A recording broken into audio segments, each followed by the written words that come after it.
I've worked one-on-one with thousands of sports bettors as my client, and these are 5 common mistakes I always see people making. Now, real quick, if you don't know me, my name's Bill. I'm the CEO and founder of a company called Elite Picks, and we are one of the sharpest sports betting groups in the entire world. And if you actually stick around to the end of this video, I'm gonna be giving you free access to my group if you do one thing. Now, let's jump right into the first one. The first mistake I see people making is poor bankroll management. And bankroll management just means how you manage your money. Meaning if you get $10,000 and you start betting on sports, you don't want to just go out and start betting $1,000 on every game or something along those lines.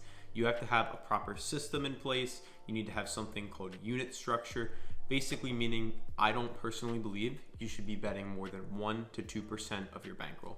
So for example, if you had $10,000, you should not be betting more than $100 per game or $200 per game. At the absolute most, maybe 2.5%, meaning $250, and on the low end, maybe 0.5% to 0.7%. So once you do that and you're able to have a nice little unit system down, just meaning betting 1 to 2%, this means you can go into the next part of not chasing your losses. So for example, if you lose a bet, don't go doubling down on the next game to try to make your money back. You need to be consistent throughout all your bets and stay like that. Mistake number 2 is parlays. And these are everyone's favorite, and they're just a huge mistake, and you shouldn't be doing them. Sure, there are exceptions if you know positive expected value betting and you really know what you're doing, but for just basic, simple purposes, stay away from parlays. They're there for you to essentially get your account drained. You've probably seen people on TV or in social media hitting huge parlays for tens of thousands of dollars.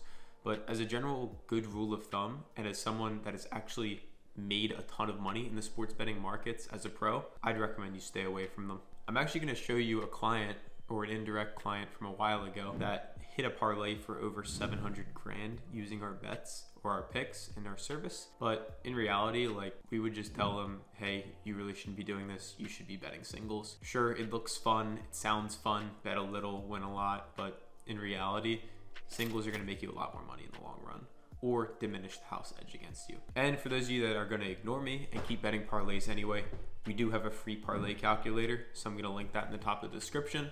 And basically, you can just go in, put in whatever odds you want, and see your payout. The third big mistake I see a lot of people making is that you pay the wrong person for sports betting advice. And if you want to be profitable sports betting, you need to have either A, a team of pros behind you that really knows what they're doing, or a data company, or B, you need to just be really good at math or pattern recognition, or have a profitable strategy that you're following, something like long teasers, which we'll get into in a future video. But that's really how you make money sports betting. So a lot of people fall into the trap of paying the people who have the luxury lifestyle with the Lamborghinis, the fancy houses, the hotels, all of that stuff. And in reality, you really just need to be able to research effectively on whatever company you're joining, because 99% of them are scams. And in reality, there aren't many good ones out there. And in reality, you should be checking even my company before you join us. So head over to our website, look at our qualifications and all of that stuff before you join. And as a bonus, if you actually subscribe to the channel and send us a screenshot on Instagram, my assistant's gonna give you a free 3-day pass to our group. Number 4, emotions or not researching your bets. So this happens in a couple ways, and you've probably done this before if you've bet on sports. One is betting on your favorite team and every time they play, or maybe using some of that bias you have towards them to make your bets or influence them, or maybe even bet against them if you think they're going to lose the game, that kind of stuff. And another thing is betting against a player that may have hurt you in the past. So for example, let's say you bet on the Dodgers to win a game, and the Dodgers pitcher goes out there and he lets up 10 earned runs in the first 2 innings. And the Dodgers are losing 10-0. The next time that pitcher comes on the mound, even though it's a completely separate game, independent event, you might have a personal bias against that pitcher. Even if there's a mathematical edge on that team where you're seeing value, essentially, you might not bet on them. And that's something as a pro gambler that I've had to eliminate myself, and I recommend you look into as well. And on the research side, of course, even if you're not a pro, just do some research. You may be able to diminish the house edge significantly, and this will help you out in the long run. We do have some free resources on our website, elitepicks.com. So go over there, read up, learn some of the math behind betting, and that'll help you out even if you never join us. And number 5, which is probably the most important in my opinion, and it's just not line shopping. And this is one of the worst things you can possibly do because line shopping is just awesome.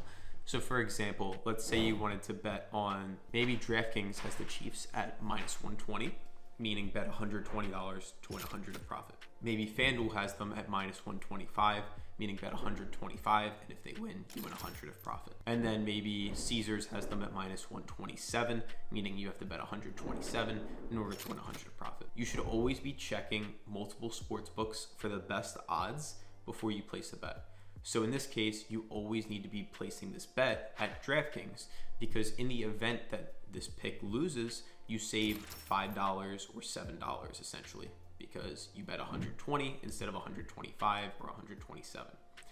That might not sound like a lot, but when you think about the casino's edge being baked into every pick at such a small rate, usually 4 to 5%, and then you play this out hundreds and hundreds of times, like if you lose 100 bets, you might save $500, $700.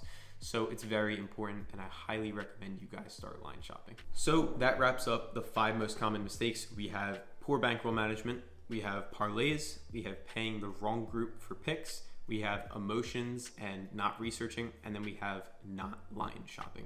I hope you enjoyed, and I hope you have a great day. And of course, if you want to sign up for my company, the link is in the description, and call 1-800-GAMBLER if you have any problems. Thanks.